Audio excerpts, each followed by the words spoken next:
اقول لك صحيح، ما تبعت لي السوشيال ميديا بتاعتك عشان اشيرها لك عندي. يا عم ده حوار، لسه هدخل على كل موقع السوشيال ميديا بتاعي واعمل نسخ للرابط وابعته لك. ده حوار يا عم، خليه بكره. ليه وانت ما تعرفش موقع لينك تري ولا ايه؟ موقع لينك تري اللي انت بتقول عليه ده موقع بيجمع لك كل السوشيال ميديا بتاعتك في لينك واحد او في QR كود واحد، على حسب. ومش شرط سوشيال ميديا، ممكن اي لينكات انت عايزها بيجمعها لك في لينك واحد بس او في QR كود واحد بس. يا راجل هو ما يعرفش موقع لينك تري؟ تعال انا اقول لك عليه.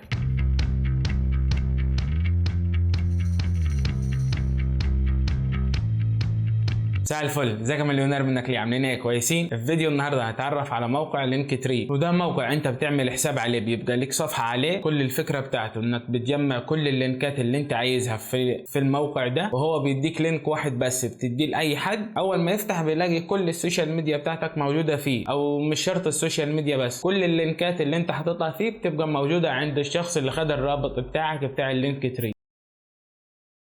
حاجة مهمة نسيت اقول لكم عليها في الفيديو انا بصور. ميزة مهمة في لينك تري انك اول ما تدي لينك لحد بيفتح وبيشوف السوشيال ميديا بتاعتك او اللينكات اللي انت حاططها فيه. لكن لو عدلت اي تعديل في الصفحة بتاعتك بتاعت لينك تري بتسمع عنده، مش بتعوز تبعت له اللينك من اول وجديد. يعني اللينك هو اي تعديل انت بتعمله عليه في الموقع او في الصفحة بتاعتك بيظهر عند الناس. يعني مثلا انا غيرت، شلت لينك وحطيت لينك بداله، عملت قناة جديدة وضفت، هتظهر عند الناس. يعني اي تعديل بتعمله على الصفحة بتاعتك في لينك تري بيظهر عند الناس في اللينك القديم. هو انت مش بتغير حاجة او مش بتعوز تغير اللينك او تحط لينك جديد عند الناس. اللينك هو تديه للناس مرة، اي تعديل بتعمله على الصفحة بعد كده بيظهر عند الناس في اللينك هو. يعني مش بتعوز تاخد اللينك من جديد وتبعته للناس عشان التعديل يظهر.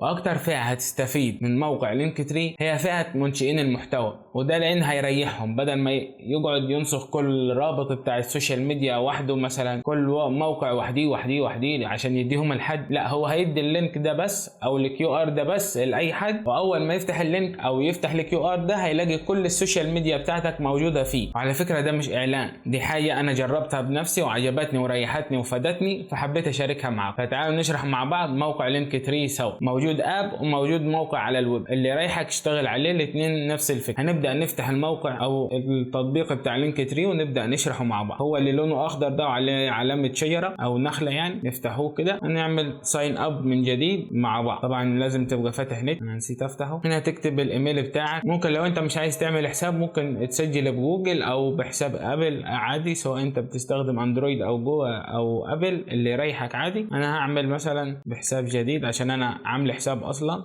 عليه. ادوس كونتينيو. هنا بيقول لك اختار اليوزر نيم، اللي يعني مثلا لينك تري سلاش هيبقى الاسم بتاعك بعد كده. انا مثلا مختار واحد مسميه FAQB 1 عشان ما لقيتش FAQB متاح، فده مثلا هنجرب مثلا فميوب بس متاح. ادوس له كونتينيو. خلي بالك ده مش هتعرف تغيره تاني، فاختاره بعنايه. هنا هيبعت لك رقم على الجيميل بتاعك لازم تدخله عشان يتاكد ان الجيميل بتاعك انت مش بتاع حد تاني.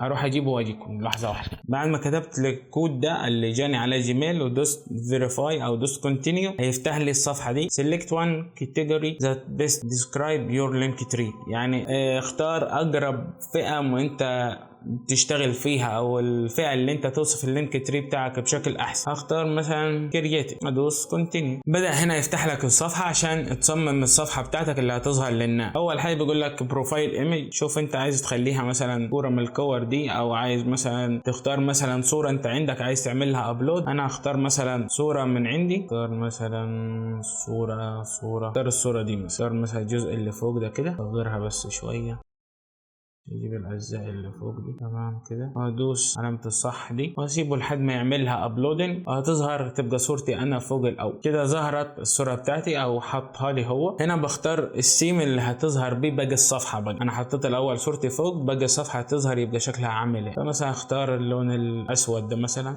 انا بحب الالوان الغامقه. ادوس مثلا كونتينيو. هنا بيعرض عليك اشتراك لو انت حابب، في نسخه مدفوعه ونسخه مجانيه. احنا هنشتغل بالمجانيه عادي. اختار فري، ساين اب فور فري. يقول لي ثانك يو فور سايننج اب، دوس كونتينيو ويبدا يفتح لي اللينك تري بتاعي. في عندك شوبس ولينكس. احنا هنشتغل على اللينكس اللي هي عايزين نضيف فيها السوشيال ميديا او اللينكات بتاعتنا سواء سوشيال ميديا او غير. هدوس على لينكس، هعمل اد، هدوس مثلا يوتيوب كده عشان يفتح لي، او بعد كده همسحها اصلا انا مش عايزها. هنا هيضيف لي اللينك على طول اللي اخترته بتاع اليوتيوب. لا انا عايز اعمل اول كوليكشن، مثلا هدوس اد كوليكشن، هدخل عليه كده جوه واسميه مثلا سوشيال ميديا لينكس، هدوس علامه الصح عشان يحفظه. بعد كده ده اللي تحت انا مش عايزه، ده اللي انشأناه الاول، هدوس له ديليت، هشد ناحيه الشمال وادوس على علامه الزباله ديليت، اتمسحت. سوشيال ميديا لينكس بقى هدخل جواها، هبدا ادوس على كلمه اد، هبدا اضيف بقى اللينكات بتاعتي اللي انا عايزها. نيو لينك، هنا يوتيوب مثلا، ضاف لي تاب صغيره من تحت، هدخل عليها. هنا بقى انتر تايتل،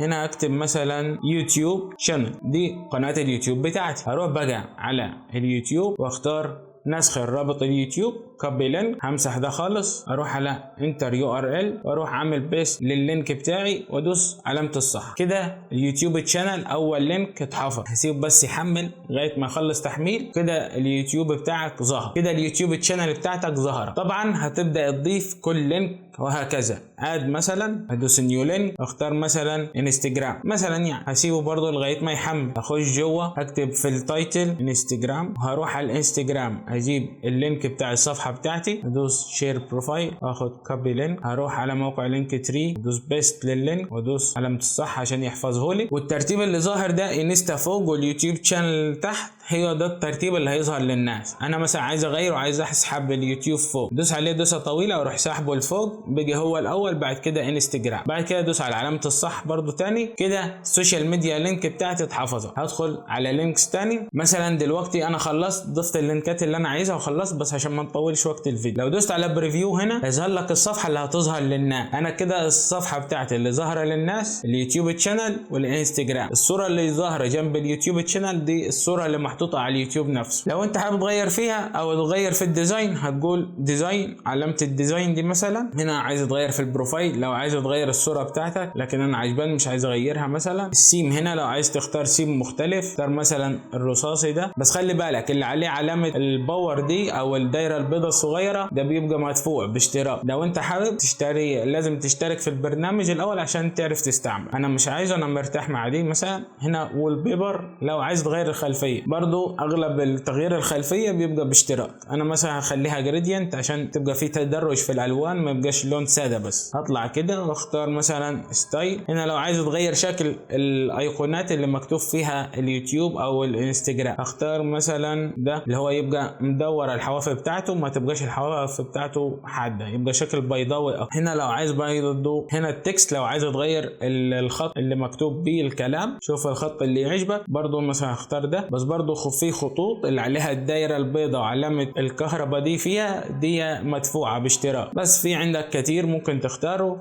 بوتون ده انت براحتك برضو، اختار اللي عايزه. احنا اخترنا اللي فيه كورنرات ده مدور. هدوس بعد كده هرجع باك. هنا بيقول لي ابجريد تو سيف تشينج، انا كده اخترت حاجه مدفوعه. مادام جاب لي الرساله دي انا اخترت حاجه مدفوعه لازم لها اشتراك عشان يرضى يشترك لي فيه. فاقول له ديسكارد تشينج عشان يرجع زي ما كان. هرجع تاني لورا. لينكس هنا لما ادخل عندك 3 خيارات، يا اد يا بريفيو يا ديزاين. لو اد على طول هيضيف لك لينك، لكن لو اد كوليكشن هيضيف لك كوليكشن على بعض زي اللي ضفناه بتاع السوشيال ميديا لينكس، وتدخل جواه بالطريقه دي وتبدا تدوس اد نيو لينك وتختار السوشيال ميديا اللي انت عايزها او اي لينك انت عايزه. فعلى ما اعتقد كده ان احنا شرحناه بشكل وافي وكامل. بس في حاجه لسه ما قلتلكمش عليها. نفترض ان احنا خلصت كده كل اللي انا عايز اعمله في الصفحه بتاعتي، ضفت اللينكات اللي انا عايزها كلها وظبطت الشكل اللي انا حابه. هبدا اشير اللينك ازاي او اخد ازاي نسخه من اللينك. هنا جنب ما تدخل على كلمه لينك في الصفحه دي، لو دوست هنا في هتلاقي linktree.ee/famiu، يعني لو دوست عليه كده كوبي تو كليب بورد. هروح مثلا في اي حاجه مثلا جوجل، هنا مثلا نيو تاب، لو ضفت ده ودوست جو كده هيفتح لي الصفحه. كده فتح لي الصفحه بتاعتي على لينك تري. فدي الصفحه بتاعتك لما كل اللينكات اللي انت حابب تحط، سواء سوشيال ميديا، الويب سايت بتاعك، البورتفوليو بتاعك، اللي انت حابه، اي حاجه عايزها هتلاقيها موجوده في الصفحه دي. لو الفيديو عجبك ما تنساش اللايك، اشتراك في القناه وتفعيل زر الجرس عشان يوصل لك كل جديد، واشترك مع اصحابك عشان الكل يستفيد. والى هنا اعزائي المليونير، لقد انتهت جرعه دوبامين التعلم لهذا اليوم. انتظركم في جرعه اخرى، الى اللقاء.